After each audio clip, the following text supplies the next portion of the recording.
Welcome to Samba Samba. Enjoy the video. You begin by ensuring prerequisites are met so the update won't stall. Verify you have at least 10% free disk space or 20 GB for major feature updates, and plug the laptop into AC power. Once done, switch to a stable Ethernet or 5 GHz Wi-Fi connection and close heavy apps like VMs and editors. Open Settings, go to Update and Security, and click Check for updates. This triggers the process instead of waiting for automatic scheduling. Once updates appear, speed them by using delivery optimization so parts can come from nearby PCs and Microsoft servers. This reduces queue time.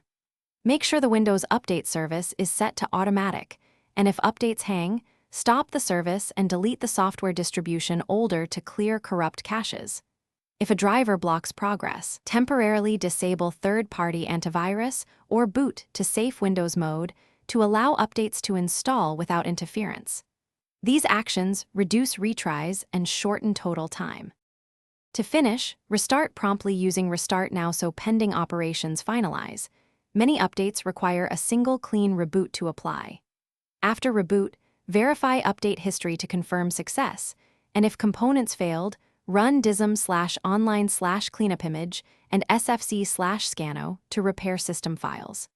If the update still fails, run the built-in Windows Update Troubleshooter, which resets services and retries. Make sure to re-enable your antivirus afterward.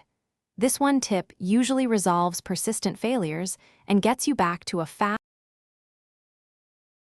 Thanks for watching. Consider subscribing if we helped you.